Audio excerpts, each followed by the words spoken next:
अस्सलाम वालेकुम। मैं हूं उस्मान मुस्तफ़ा और आज है हमारी 5वीं क्लास। और जो पिछली क्लास थी उसमें हमने देखा था मल्टी लेवल लिस्ट के बारे में, थोड़ा सा स्टाइल्स को टच किया था। आज थोड़ा डिटेल में देखेंगे स्टाइल को, किस तरह से उसको मॉडिफाई किया जा सकता है और बनाते किस तरह से उसको, किस तरह से उसको ऐड करते हैं अपनी डिज़ायर्ड लिस्ट के अंदर, उसमें किस तरह से चेंजेस कर सकते हैं। तो बहुत इंपॉर्टेंट क्लास है ये, क्योंकि वो स्टाइल्स बज़ाहिर देखने में ऐसे लगता है कि वो बिल्कुल ही किसी काम के नहीं है। जो बना हुआ है उसी को उठा के डाल दो, ऐसे बिल्कुल भी नहीं है। उसको आज हम अच्छी तरह से उसको जो है वो इवेलुएट करेंगे, उसको अच्छी तरह से जांचेंगे कि उसमें क्या क्या कुछ है। तो चलें फिर शुरू करते हैं।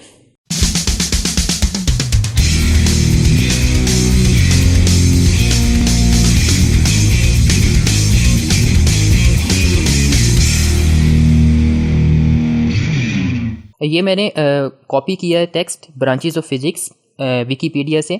3 ब्रांचेस को मैंने कॉपी किया है। इसके ऊपर स्टाइल्स अप्लाई करने, स्टाइल्स को देखा जाए तो ये स्टाइल्स का ग्रुप है। इसके अंदर ये बहुत सारे स्टाइल्स यहाँ पे बिल्ट इन दिए हुए हैं, यहाँ पे देखा जा सकता है। ये normal, no space, heading 1 2, title, जो भी स्टाइल्स चाहे इसमें से जो है वो लगाया जा सकता है। अब जो बिल्ट इन स्टाइल्स हैं पहले उसको देख लेते हैं। ब्रांचेस ऑफ फिज़िक्स जैसे इसको मैं सेलेक्ट करता हूँ यहाँ पे क्लिक करके, और सिलेक्ट करने के बाद ये हेडिंग 1 इसके ऊपर मैं स्टाइल अप्लाई कर देता हूँ। और इसी तरह से थर्मोडायनामिक्स के ऊपर भी मैं हेडिंग 1 ये अप्लाई कर देता हूँ, या फिर हेडिंग 2 इसके ऊपर अप्लाई भी कर सकता हूँ। हेडिंग 1 अप्लाई करता हूँ अगर तो जैसे ही मैं स्टाइल अप्लाई करता हूँ तो यहाँ पर ये मुझे एक निशान सा नज़र आ रहा है। तो इसका क्या फ़ायदा होगा, इसको मैं जैसे इसके ऊपर क्लिक करूँगा तो ये उसके नीचे आने वाला सारा कुछ जो है वो इसको मिनिमाइज़ कर देगा। ये बेसिकली एक लिंक टाइप जैसे होता है वो बन गया है। तो इसका मतलब देखने के लिए चलना पड़ेगा नेविगेशन पेन में। उसके लिए व्यू के ऊपर मैं क्लिक करता हूँ एंड देन नेविगेशन पेन। ये नेविगेशन पेन में देखा जा सकता है इसकी जो दूसरी ब्रांचेज हैं, जैसे ये है, इसको मैं हेडिंग 2 कर देता हूँ, और इसको मैं हेडिंग 2 कर देता हूँ। अब यहाँ पर देखा जा सकता है कि ये पहले ब्रांचेज ऑफ फिज़िक्स है, फिर थर्मोडायनामिक्स, इसके अंदर सब हेडिंग में आ गया है इलेक्ट्रोमैग्नेटिज्म एंड फोटोनिक्स। क्योंकि मैंने इसको हेडिंग 2 दी थी, इसको मैंने हेडिंग 1 दी थी। तो जैसे मैं इसके ऊपर क्लिक करता हूँ ये ब्रांचेज ऑफ फिज़िक्स पे आ गया। ये थर्ड इलेक्ट्रॉनिक्स एंड फोटोनिक्स पे क्लिक करता हूँ तो यहाँ पर पहुँच गया। और जैसे ही मैक्सवेल इक्वेशन पे क्लिक करता हूँ तो मैं मैक्सवेल इक्वेशन ऑफ इलेक्ट्रोमैग्नेटिज्म इस हेडिंग पे पहुँच जाऊँगा। तो इस तरह से स्टाइल अप्लाई कर जैसे ही मैंने किया तो साथ में नेविगेशन पेन के ऊपर यहाँ पे हेडिंग्स भी देखा जा सकता है कि ये सारी हेडिंग्स है। ये पेजेस के बारे में बताएगा मुझे कि ये 3 पेजेस हैं, और कोई चीज़ हम सर्च वगैरह करेंगे या कोई कमेंट वगैरह है तो वो यहाँ पर शो होगा। तो हेडिंग में हम देख रहे थे, इसको मैं क्रॉस करता हूँ। अब ये वाली जो हेडिंग है फर्स्ट, इसको पिछली क्लास में भी देखा था कि इसको किस तरह से मॉडिफाई कर सकते हैं, किस तरह से इसमें चेंजेस कर सकते हैं। दोबारा फिर से देखते हैं। मैं इस वक्त जो है वो हेडिंग 2 को मॉडिफाई करना चाहता हूँ इसको। तो हेडिंग 2 को मैं जब मॉडिफाई पे यहाँ पे राइट क्लिक करूँगा, फिर मॉडिफाई पे क्लिक करूँगा, और यहाँ पर मैं बता सकता हूँ कि फ़ॉन्ट साइज़, फ़ॉन्ट नेम क्या होगा, टाइम्स न्यू रोमन रखता हूँ। इसको मैं 14 कर देता हूँ, बोल्ड, और ये ऑटोमेटिक कलर। और यहाँ पर ये प्रॉपर्टीज़ देखी जा सकती हैं कि इस वक्त ये मैंने टाइम्स न्यू रोमन किया हुआ है तो ये टाइम्स न्यू रोमन है। 14 पॉइंट इसका फ़ॉन्ट साइज़ है, बोल्ड है, और लाइन स्पेसिंग 1.5 दी हुई है। अगर मैं यहाँ पर क्लिक करता हूँ तो ये मेरे पास लाइन स्पेसिंग 1.5 की है। यहाँ पर क्लिक करूँगा तो ये डबल लाइन स्पेस हो गई है। यहाँ पर क्लिक करूँगा तो ये मेरे पास सिंगल स्पेस होगी। तो ये लाइंस ये वाली जो हैं इनके बीच में स्पेस को जाहिर कर रहा है। और जो ये उस पैराग्राफ से पहले और पैराग्राफ के जो है वो बाद की स्पेस जो है वो यहाँ पर शो होगी। तो जब मैं इसको क्लिक करता हूँ तो अब बिफ़ोर इससे पहले 6 पॉइंट की है और इसके बाद 6 पॉइंट की स्पेस यहाँ पर शो हो रही है। तो इस तरह से यहाँ से मैं सेटिंग कर सकता हूँ। Add to the style gallery, जी मैंने इसको ऐड करना है। ओनली सिर्फ इस डॉक्यूमेंट के लिए है या फिर आने वाले सारे डॉक्यूमेंट में है, तो मैं इसको सिर्फ इस डॉक्यूमेंट तक रख रहा हूँ। अगर मैं चाहता हूँ कि जो अब मैं सेटिंग कर रहा हूँ वो जब भी मैं इसको ओपन करूँ, ओपन करने के बाद उसी तरह से हेडिंग आए, तो फिर मैं इसको new document based on this template जो है उसके ऊपर भी अब क्लिक कर दूँगा। फॉर्मेट में देखा जाए तो यहाँ पर इसका फ़ॉन्ट जो है उसकी फर्दर कुछ चीज़ें हैं वो यहाँ पर सेट की जा सकती हैं कि अगर मैं इसको लिखना चाहता हूँ आल कैप्स के अंदर कि ये सारे बड़े लफ्ज़ आएँ, तो मैं आल कैप्स के ऊपर क्लिक कर दूँगा। अब ये इलेक्ट्रोमैग्नेटिज्म जो है इसमें सारे जो वर्ड्स हैं वो कैपिटल हो जाएंगे। इसके अलावा पैराग्राफ भी है, पैराग्राफ की सेटिंग मैं यहाँ पे कर सकता हूँ कि आइडेंटेशन भी यहाँ पे लिखा हुआ है कि कितनी स्पेस पहले या बाद में आए। ये स्पेसिंग इसमें बताई हुई है, 6 पॉइंट की स्पेसिंग है बिफोर एंड आफ्टर। इसको अगर मैं चेंज करना चाहूँ तो यहाँ पर इसकी जो है वो स्पेस को चेंज कर सकता हूँ कि लाइन पैराग्राफ के बाद और उससे पहले कितनी स्पेस आनी चाहिए, तो वो सारी चीज़ें यहाँ पर हो जाएंगी। इसी तरह से बाकी भी सारी चीज़ें यहाँ पर दी हुई हैं। नंबरिंग के बारे में पूछा हुआ है, फ्रेम, लैंग्वेज, बॉर्डर, तो जो कुछ भी चाहिए वो इसमें यहाँ पे आके सेट किया जा सकता है। तो इसको मैं फिर ओके क्लिक करता हूँ। अब ये सारे आल कैप्स पे हो गए। इसके ऊपर जो है मेरे पास ये 6 पॉइंट की स्पेस है, इसके नीचे भी 6 पॉइंट की स्पेस है, उसके बाद नई लाइन यहाँ पर स्टार्ट होगी। अब मैंने हेडिंग 2 को चेंज किया है, ये ब्लैक हो गया, सारी हेडिंग इसके ऊपर अप्लाई होगी। जो इससे नीचे वाली हेडिंग थी वो ये वाली थी, वो भी उसी तरह से उसमें चेंजेस आ गई है।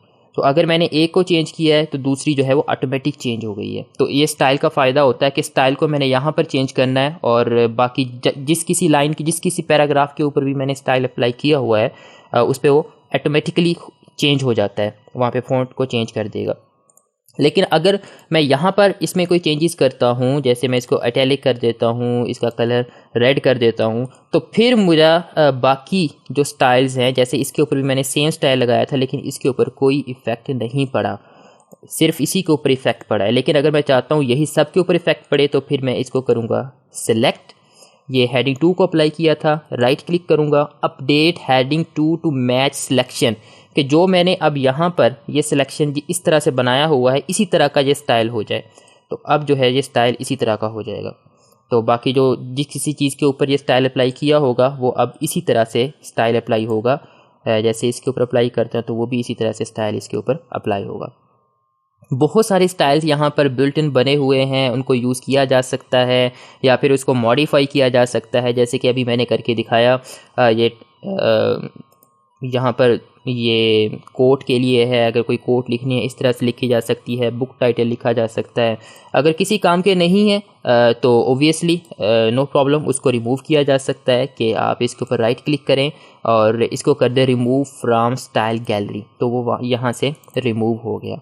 ये लास्ट जो है लिस्ट पैराग्राफ है, इसको मैं रिमूव करना चाहता हूँ तो मैं इसको यहाँ पे क्लिक करता हूँ रिमूव, तो ये मेरे पास अब लास्ट जो है वो यहाँ से रिमूव हो गया है। तो इस तरह से मैं जिस स्टाइल को चाहूँ रिमूव कर सकता हूँ और लेकिन साथ ही साथ जिस स्टाइल को मैं चाहूँ वो इसमें ऐड भी कर सकता हूँ। वो कैसे ऐड कर सकता हूँ, ये वाला आपको यहाँ पे छोटा सा एरो दिख रहा होगा, इसके ऊपर मैं क्लिक करता हूँ। जैसे इसके ऊपर क्लिक करता हूँ ये कुछ स्टाइल्स मेरे पास आ गए हैं, ये वो वाले स्टाइल हैं जो कि करंटली यहाँ पर मेरे पास शो हो रहे हैं। तो यहाँ पर नीचे देखूँ तो ये कुछ बटन से लिखे हुए हैं, ये मैनेज स्टाइल लिखा हुआ है, इसके ऊपर मैं क्लिक करता हूँ और यहाँ पर मैं जाता हूँ रिकमेंडेड में और यहाँ पर ये जैसे यहाँ पर देखा जा सकता है कि हेडिंग 5 मेरे पास अवेलेबल नहीं है, तो मैं हेडिंग 5 पे क्लिक करता हूँ और क्लिक करने के बाद इसको यहाँ पे शो पे क्लिक कर देता हूँ। तो जैसे ही शो क्लिक करूँगा और यहाँ पे ओके करूँगा, अब मेरे पास यहाँ पर हेडिंग 5 जो है वो शो हो जाएगी। तो इस तरह से अगर कोई ऐसा स्टाइल है जो कि मेरे पास से पहले यहाँ पर शो नहीं हो रहा तो उसको मैं अपनी मर्ज़ी से यहाँ पे शो करवा सकता हूँ। अगर मैं उसको रिमूव करवाना चाहूँ तो इजीली यहाँ से उसको रिमूव भी किया जा सकता है। तीसरी चीज़ ये कि इसमें न्यू स्टाइल्स भी ऐड कर सकते हैं। उसके लिए यहाँ पर जाकर मैं क्रिएट अ स्टाइल, इसके ऊपर क्लिक कर सकता हूँ और स्टाइल का नेम मुझे बताना पड़ेगा कि मैं इसको स्टाइल 1 ही कर लेता हूँ। इसको मॉडिफाई करते हैं कि इसमें होगा क्या कुछ।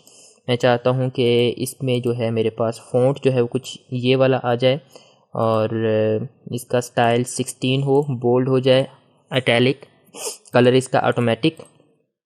और फॉर्मेट में चलते हैं, पैराग्राफ में इसकी स्पेसिंग जो है आइडेंटेशन इसकी कर देते हैं कि इसकी जो है आइडेंटेशन मेरे पास यहाँ पे हो जाए 1 हो जाए, कि ये 1 थोड़ा सा आगे जाके हेडिंग इसकी स्टार्ट हो। तो और स्पेसिंग जो है इसकी 6 कर देता हूँ मैं। अलाइनमेंट इसकी ये बाकी ठीक है, इसको ओके पे प्रेस करता हूँ और यहाँ पे भी ओके प्रेस करता हूँ। अब यहाँ पर जैसे ही ये स्टाइल अप्लाई हुआ, ये स्टाइल 1 है, अगर मैं इसको हेडिंग 1 अप्लाई करूँ तो कुछ इस तरह से अप्लाई होती है। अगर मैं स्टाइल जो अभी मैंने बनाया है वो अभी मैं यहाँ पे इसके ऊपर अप्लाई कर सकता हूँ। और ये भी है कि बार बार मुझे यहाँ पे जाना पड़ता है इसको अप्लाई करने के लिए, तो मैं इसके ऊपर राइट क्लिक करूँगा, मॉडिफाई, और फॉर्मेट में जाके ये शॉर्ट की लिखा हुआ है, शॉर्ट की के ऊपर क्लिक करूँगा। तो यहाँ पर मैं इसको बताऊँगा कि मुझे क्या इसकी शॉर्ट की चाहिए। मैं शिफ्ट आल्ट जी, तो शिफ्ट आल्ट जी जब मैं लिखता हूँ तो ये मेरे पास अनअसाइंड है अभी, तो इसको मैं असाइन कर देता हूँ, शिफ्ट आल्ट शिफ्ट जी को असाइन और क्लोज, ये ओके। अब मैं इसके ऊपर आल्ट शिफ्ट जी प्रेस करूँगा तो ऑटोमेटिकली इसके ऊपर ये स्टाइल अप्लाई हो जाएगा। तो कोई भी मैनुअली अगर मैंने बार बार एक ही स्टाइल को अप्लाई करना है तो उसके ऊपर मैं कर सकता हूँ कि कोई भी शॉर्ट की उसको असाइन कर दूं, और बार बार यहाँ से इसको क्लिक करने की बजाय मैं वहीं पर वो शॉर्ट की के साथ इसको जो है वो अप्लाई कर सकता हूँ। इसको वापस हेडिंग 2 पे ले जाता हूँ, इसको एक्सपेंड करता हूँ, इसको हेडिंग 1 पे ले जाता हूँ।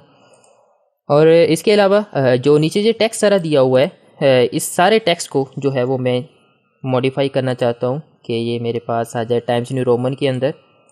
तो इसके लिए मैं क्या करूँगा, इसके लिए मैं यहाँ पे ये नॉर्मल पे इसको मॉडिफाई करता हूँ और इसको मैं कर देता हूँ ये टाइम्स न्यू रोमन, यहाँ पर हो जाएगा ये 12 ऑटोमेटिक, बाकी सब कुछ ठीक है। इसको ओके क्लिक करता हूँ तो ये नीचे जो भी टेक्स्ट था इन हेडिंग के अंदर वो ऑटोमेटिकली सारा जो है मेरे पास टाइम्स न्यू रोमन हो गया है।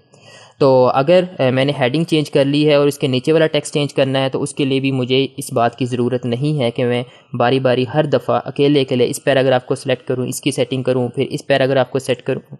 तो ऐसे करने की ज़रूरत नहीं है। सिंपल मैं यहाँ पे नॉर्मल पे जाऊँगा और यहाँ पे इसको मॉडिफाई करूँगा तो उसके मुताबिक ही नीचे सारी सेटिंग जो है उसके ऊपर अप्लाई हो जाएगी।